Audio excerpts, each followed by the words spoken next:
خواتي خواتاتي صباح الخير عليكم اهلا وسهلا مرحبا بكم يا جماعة الخير ازول في اللون. J'espère que vous allez bien, j'espère que vous vous portez bien. Alors nous sommes le 21 janvier 2024. Vous allez me dire pourquoi Abdou, vous avez attendu autant de semaines et de mois pour parler de cette affaire. Pour une raison simple, c'est que nous n'avons pas pu récupérer le jugement. De quelle affaire il s'agit?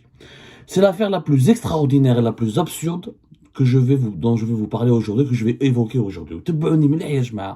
Vous allez voir aujourd'hui que le pays, l'Algérie, est devenu un pays de fous. L'Algérie, elle a basculé dans la folie, dans une dimension de psychiatrie. L'affaire Hadi concerne l'affaire Algérie Part. Elle rappelle comme le 8 novembre 2023, le tribunal de Belmondraïs a rendu un verdict dans la fameuse affaire Algérie Part. Le verdict, on l'a récupéré, le jugement. راكو تشوفوا فيه مليح. Bon, راكو تعرفوا كيفاش حنا نخدموا في Algérie Part. On commence à faire des émissions brutes. Même بعد, on va vous faire un montage où نخرج لكم les jugements dans une deuxième édition de cette émission. Là, c'est une sorte de live, même si c'est un live enregistré. Il y aura une deuxième rediffusion avec du montage où vous allez voir tout le jugement qui va être déployé. Le jugement Hadi Ajmaa fait 47 pages. Je dis bien 47 pages. Alors, quand j'ai commencé à lire, à décrypter depuis plusieurs jours ce jugement, je suis tombé de ma chaise, je suis tombé de haut, je suis tombé dans les vapes, parce que il y a des indications, des révélations extrêmement graves sur le fonctionnement de la justice algérienne et sur le fonctionnement du pays. Officiellement, c'est quoi l'affaire Algérie Part? Vous nous avez suivis, les abonnés d'Algérie Part connaissent toute cette affaire qui est devenue une affaire d'État, une affaire nationale. Fin décembre 2022. Quelqu'un qui s'appelle Samir Lounès, qui était un de nos collaborateurs, qui était un de mes collaborateurs via Algérie Part et qui était chargé de gérer la page Facebook d'Algérie Part, d'écrire quelques articles et qui était l'intermédiaire entre moi et quelques-unes de nos sources. Samir Lounès ou Chikoun Hada. Samir Lounès est un cadre algérien qui était résident ici en France, qui a un homme d'une grande intelligence, un grand patriote, un fils de bonne famille, quelqu'un que j'ai rencontré avant que je crée Algérie Part en 2017 et qui m'avait aidé en tant que source sur certains dossiers, sur certaines enquêtes que je menais sur la téléphonie mobile. C'est un expert, il est âgé de plus de 50 ans, c'est quelqu'un qui a une grande connaissance de certains dossiers économiques. Tu seras une de mes sources.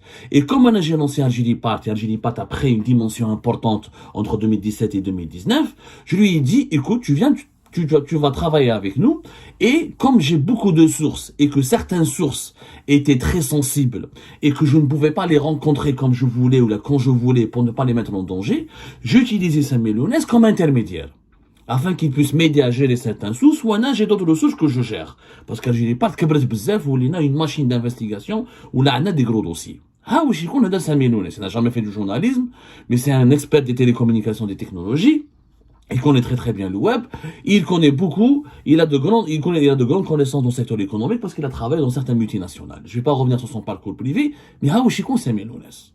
هذا حكموه fin décembre 2022. Il a été arrêté par les enquêteurs de l'Office central de lutte contre le crime organisé.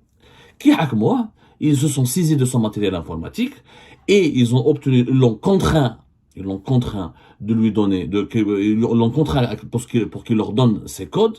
Et grâce à cette contrainte, cette torture psychologique, je n'ai pas les preuves qu'il a été battu ou l'a agressé, mais je sais qu'il a été malmené et qu'il a été menacé, intimidé. Moi, il ne s'attendait pas à cette arrestation parce qu'il a toujours été anonyme. J'ai toujours protégé son anonymat. Parce que j'ai beaucoup de sources et de collaborateurs qui sont très anonymes. Là où le rôle du journalisme d'investigation. Vous imaginez bien qu'Algérie Part est une équipe. À l'époque, je n'étais pas seul. Bon, maintenant, je suis seul. Mais à l'époque, je n'étais pas seul. J'avais des collaborateurs, on a beaucoup de sources. On a 3 types de collaborateurs. Ceux qui écrivent des articles, les lanceurs d'alerte. Ce sont des sources habituelles et permanentes qui nous donnent des informations, etc. Et des sources occasionnelles. Il y a des gens qui nous donnent des informations de façon occasionnelle, une fois par 2 mois, par 3 mois, 3 ou 4 fois par an. Comment nous fonctionnons? C'est le fonctionnement d'une rédaction spécialisée dans l'investigation. C'est rien d'extraordinaire, ça n'a rien de secret, ça n'a rien de criminel. Ils l'ont intimidé, menacé, harcelé, à la belle comme chez les services de sécurité. Il a cédé. Bon, j'ai pas les preuves matérielles. En tout cas, نحاولوا les codes ils l'ont obtenu de ça par les codes de la page Facebook d'Algérie Part. Grâce à ces codes, dans la page Facebook d'Algérie Part, et ils ont trouvé des discussions entre nous. Il y a un certain nombre de citoyens, pas de sources de premier ordre. Il y a beaucoup de citoyens qui sont de simples citoyens, des cadres dans les administrations publiques, étatiques, etc., qui nous ont envoyé des informations sur la page Facebook. Ils ont procédé à leur arrestation. Ils sont 18 personnes. Les personnes aussi que Samuel Lounès a, quand il a été arrêté, Sabo téléphone dans son smartphone, ils l'ont décrypté, Sabo des contacts avec certaines sources régulières, ou là des lanceurs d'alerte, c'est-à-dire des gens qui ont l'habitude de nous donner des informations et à qui et leur gestion leur a été confiée par mes soins. Samuel Lounès, tu m'as mon intermédiaire, comme ça ils n'ont pas mon numéro, comme ça et je ne suis pas en contact direct avec eux, ça ne les met pas en danger parce qu'ils vivent en Algérie. Ça, hakmo. Ce sont 18 personnes. Ils les ont malmenés. D'ailleurs, 2 clips de propagande en janvier 2024, dans la fameuse clip de la DGSN contre Férézidine Béchir, diriger la DGSN. Ils ont fait de nous une organisation criminelle qui fait de l'espionnage économique, qui menace la stabilité du pays et qui donnait de l'argent pour que des gens nous envoient des fake news pour déstabiliser les entreprises et les institutions les plus sensibles de l'État. Ça, c'était janvier 2024. Il y a eu le procès fin octobre 2023, où le verdict, c'était, les chiffres 47 pages, le verdict, l'État qui a été rendu public le 8 novembre 2023. Le verdict, vous allez dans une deuxième diffusion avec le montage, etc. Vous allez voir les 47 pages entièrement. Sauf que dans ces pages-là, il y a des choses extrêmement graves. Alors, parce que là, j'avais pas connaissance du jugement. Comme j'étais pas présent, j'avais pas d'avocat. Il faut savoir que j'ai beaucoup de jugements en Algérie, je ne peux pas les récupérer. Parce que tous les avocats, on a peur. On peut pas aller au tribunal récupérer ton jugement. Parce que pour récupérer ton jugement, on doit avoir le greffier, on doit donner un code ou là des papiers, ils doivent noter nos noms. Et les services de sécurité et les juges sauront quelle est l'identité de l'avocat qui a retiré le jugement où tu es indiqué. Donc, les avocats ont peur de me représenter parce que pour eux, si un avocat me représente, ça veut dire qu'il est une source, ça veut dire qu'il est en contact avec moi. Au moment en Algérie, à cause de l'affaire de la DGSN fin 2022 et une bonne partie de l'année 2023, toute personne qui est en contact avec Abdou Samar est pour eux un criminel. Comme si j'ai pas le droit. Alors que dans la loi algérienne, même les terroristes, les qatlou, debhou, ils ont des avocats qui peuvent aller dans les tribunaux, les représenter et prendre les documents des jugements qui les concernent. Là, j'ai pas pu trouver aucun avocat ijma. Donc, avec du temps,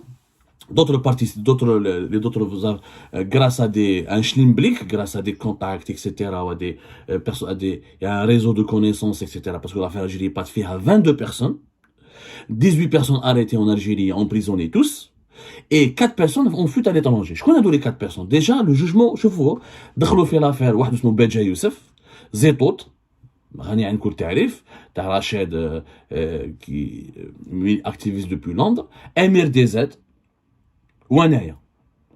Bon, Anna Abdou Samar, je suis directeur d'Algérie Part Marouf, mondialement, reconnu par les organisations de défense des droits du journaliste, reconnu par les autorités algériennes. J'ai créé Algérie Part faire Alger, ok, je suis responsable d'Algérie Part. Bouche de Badja Youssef, qui est un homme d'affaires, businessman exilé en Suisse, qui a fui le pays depuis 2019. Bouche de Amir DZ وزيطوط مع Algérie Part. وضربوهم في ربحنا انا عطاوني 10 سنين وهما في 3 الاخرين ضربوهم 10 سنين. C'est 10 ans de prison ferme. Ça m'a étonné. J'ai commencé à lire le jugement. Alors, sur les 47 pages, première anomalie. C'est quoi l'affaire Algérie Part? Les juges, quand ils ont commencé à juger les personnes qui ont été emprisonnées, quasiment tous emprisonnés, les 18 personnes, ils ont trouvé que ce sont tous des fonctionnaires, des administrations étatiques, ou de sociétés publiques, ou là des policiers, ou là des privés, ou là des fonctionnaires de banque, qui ont fait quoi? Quel était leur crime? De donner des informations à Algérie Part. Ils ont pris cas par cas. Qu'est-ce qu'il a donné à Algérie Part? Ils ont parti voir son compte Facebook, le téléphone qu'il a utilisé pour nous envoyer des informations. Par exemple, il y a une dame qui travaille à Naftal, qui leur a dit durant l'enquête, moi j'ai donné des informations à Algérie Part Abdou Samar, parce que c'est le seul média crédible qui peut enquêter sur des dossiers économiques, et je voulais dénoncer la corruption, la mauvaise gestion de Naftal, et que j'ai été moi-même victime d'abus de pouvoir fait Naftal. واحد كان يخدم في la direction générale des impôts leur a dit la même chose. Moi, Abdou Samar, c'est un spécialiste dans l'investigation, c'est le seul média crédible. Je lui ai donné des informations pour qu'il puisse faire des dossiers d'investigation sur des cas d'évasion fiscale, de trafic, fraude aux impôts, etc. Parce que dans ma direction générale, il y avait des fonctionnaires corrompus qui voulaient pas faire leur travail et protéger l'intérêt de notre pays. Il y avait un policier à l'aéroport, la même chose.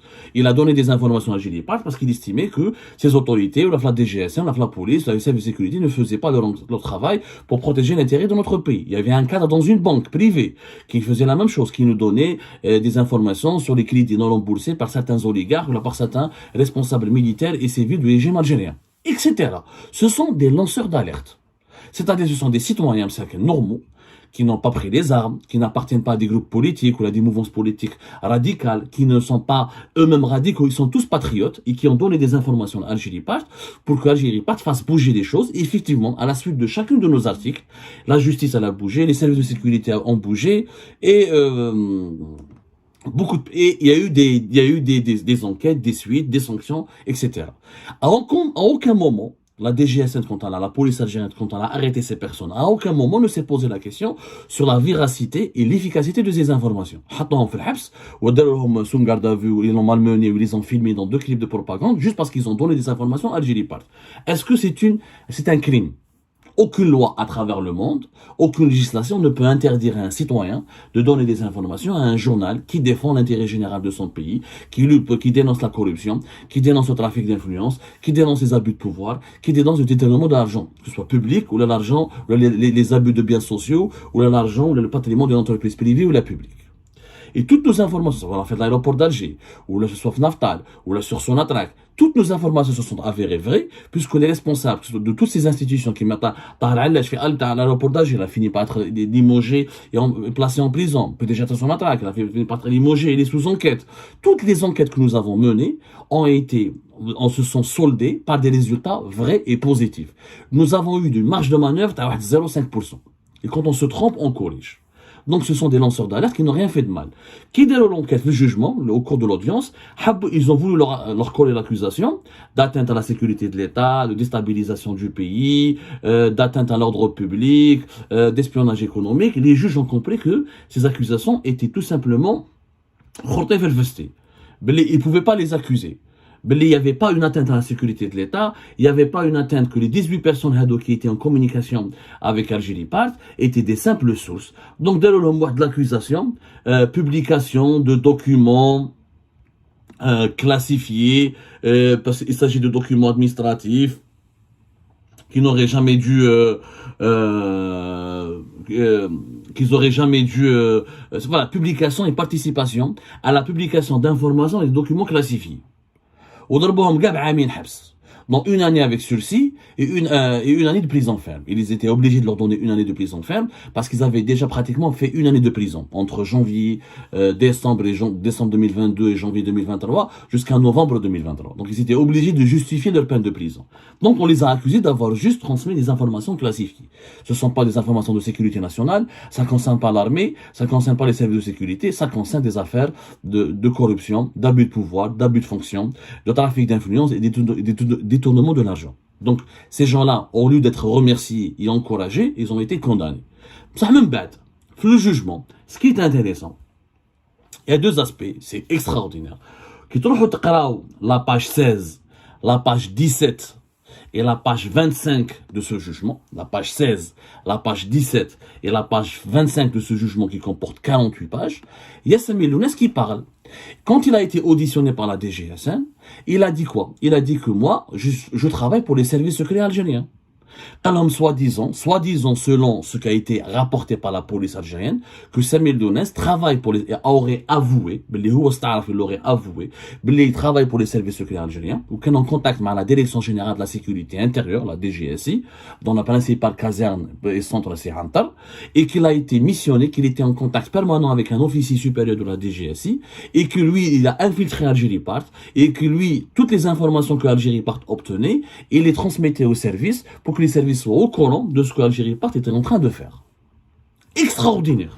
Il a même raconté, à page 16 et 17, je dis bien la page 16 et 17 et 25 de ce jugement. Le jugement, il est enregistré. Vous pouvez aller, n'importe quel avocat peut aller au tribunal de Bibon Draïs, il charge le jugement à où il y a la page 25, la page 16 et la page 17. Wissam Elounes, il dit que, par exemple, il a été en contact, que moi je l'ai présenté à MRDZ, que je l'ai présenté à certaines personnes en France, qu'il a rendu compte la DGSI, les services secrets algériens, et que lui, il a été, il voulait il voulait savoir tout, il voulait infiltrer le milieu des activistes et des journalistes opposants en France pour les surveiller et pour donner des informations aux services secrets. Il le dit lui-même, c'est pas moi qui le dis. Enfin, je sais pas s'il le dit lui-même. C'est écrit noir sur blanc dans le jugement du verdict de l'affaire d'Algérie Pâques, la page 16, 17 et 25. Et malgré cela, attendez, les juges, donc ils ont quelqu'un qui leur dit que j'ai travaillé pour les services secrets, que j'ai appliqué les instructions des services secrets, que j'étais en contact avec un officier supérieur des services secrets, et que donc j'avais le feu vert des services secrets algériens pour travailler avec Algérie Part. Et malgré ça, il a été condamné à la prison ferme. Attendez. وش معناتها؟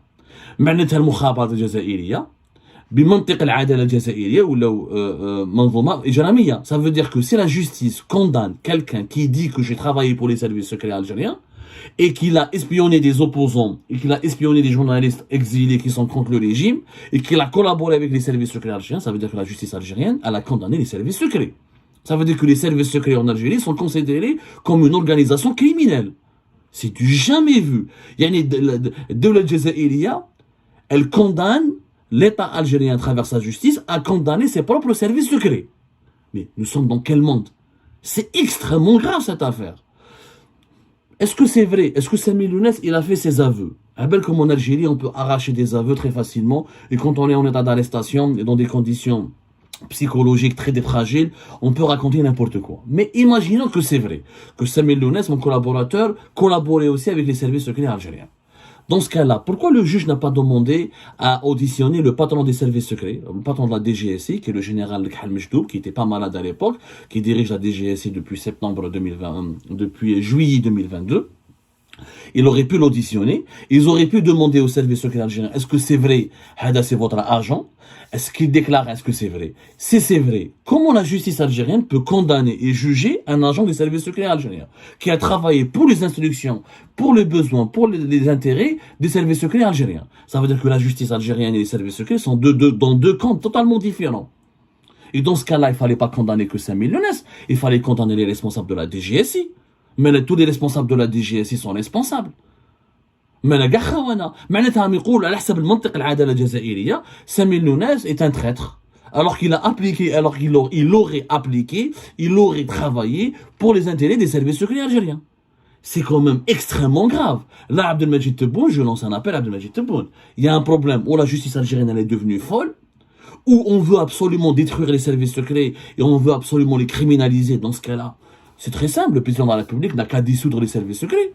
On n'aura plus de services secrets, puisqu'on considère les services secrets comme une organisation criminelle. Ou il y a une grosse manipulation derrière cette affaire. Il faut absolument, donc, puisque Ferezdine Ben Cheikh il a été limogé, qui n'est plus à la tête de la DGSN, qu'est-ce qu'on attend pour ouvrir une contre-enquête pour expliquer cette affaire? Qui a fait pression sur les juges pour condamner un agent du service secret algérien?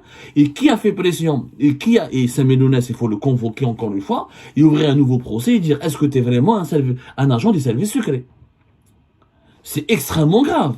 Là, nous avons, dans ce jugement de 47 pages, c'est écrit noir sur blanc, parce que Sami Lounès, il a été condamné lui aussi à 2 ans de prison, dans 1 année de prison ferme, qu'il a été condamné essentiellement pour avoir collaboré avec Algérie Part, autant qu'agent des services secrets algériens.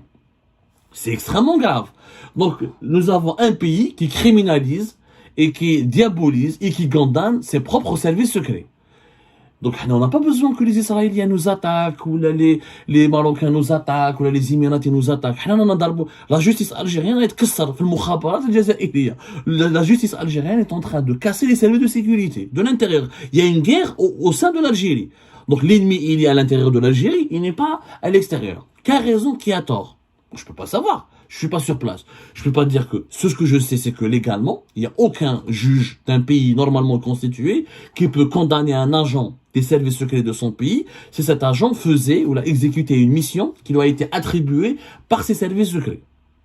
À moins que cet agent a détourné la mission qui lui a été attribuée, il a trahi ses propres services secrets. Dans ce cas-là, est-ce que la DGSI, elle a envoyé un document ou là une lettre au juge pour leur dire non, Hadassa Melounès, il nous a trahi, il n'a pas travaillé pour nous, il nous a utilisés. Le dossier, le jugement n'est pas dit. Il n'est pas dit que la DGSI s'est désolidarisée ou là elle s'est démarquée ou là elle s'est distinguée de Sami Lounès. Ça n'a pas été dit.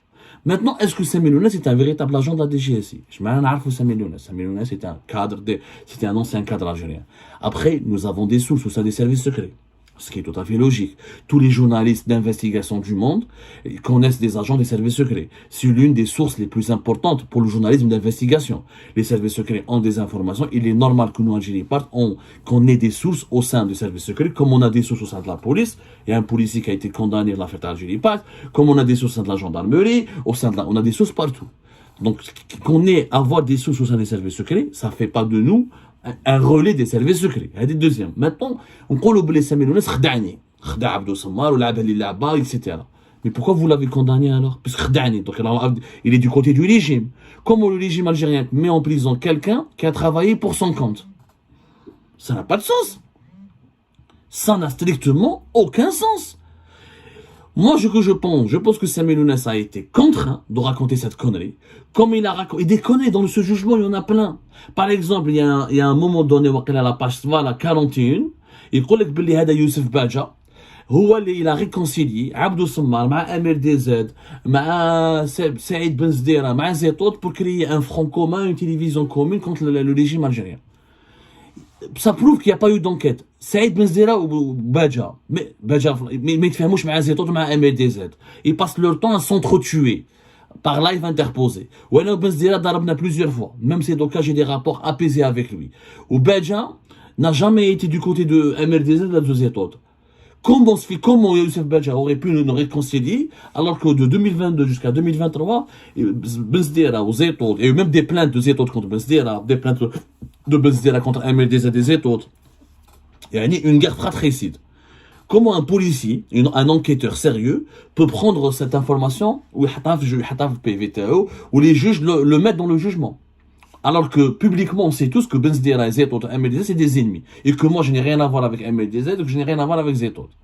Ça prouve quoi? C'est le point de Youssef Badja. Prouve qu'il n'y a pas eu d'enquête. Que Sami Lounès, Balek sous la contrainte, sous la pression, il aura raconté n'importe quoi.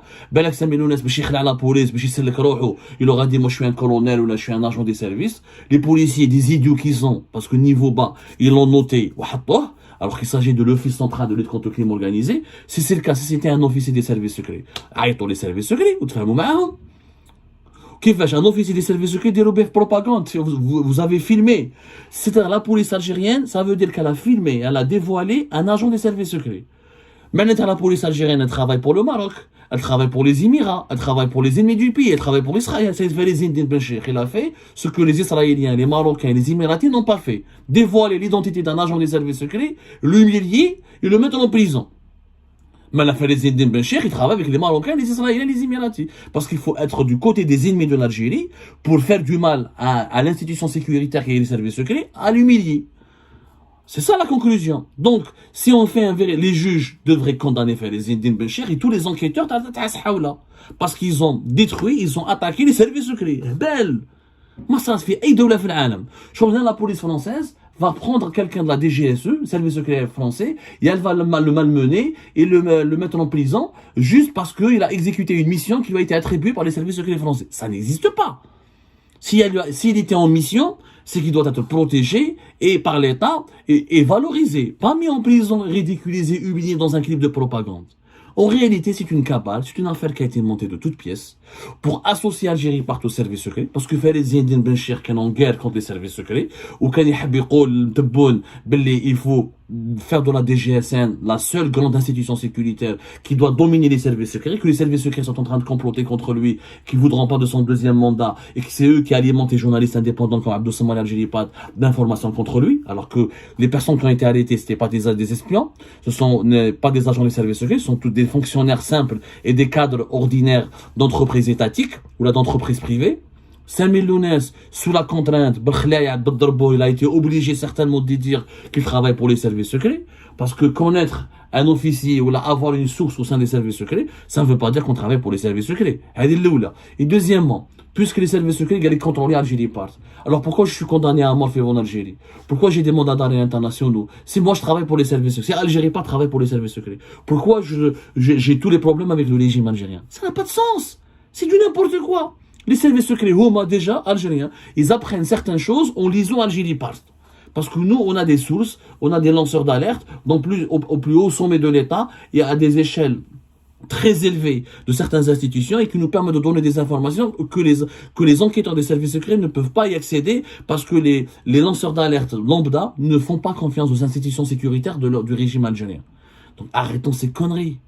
On a utilisé le patron de la police, Farizdin Benchir, pour prendre le pouvoir, pour prouver à Tebboune que les services secrets sont dangereux, qu'il ne faut pas leur faire confiance, qu'il faut faire confiance uniquement à la DGSN, a monté une histoire, et les juges ont suivi, et le tribunal de Bemondраïs, normalement la Cour suprême, le ministère de la Justice doit ouvrir une enquête, ils ont sali l'image, ils ont condamné, ils ont criminalisé l'institution la plus sensible du pays, qui est les services secrets. Donc, les ennemis de l'Algérie ne sont pas à l'extérieur, sont en Algérie eux-mêmes. Le risque d'une guerre en Algérie, il est interne, il n'est pas externe. Mais j'ai mis بيناتهم capable de يكسروا البلاد ويكسروا المؤسسات الدولة juste pour leur agenda politique et pour leurs intérêts personnels. C'est la grande conclusion de l'extraordinaire, ou des déballages judiciaires extraordinaires de l'affaire Algérie.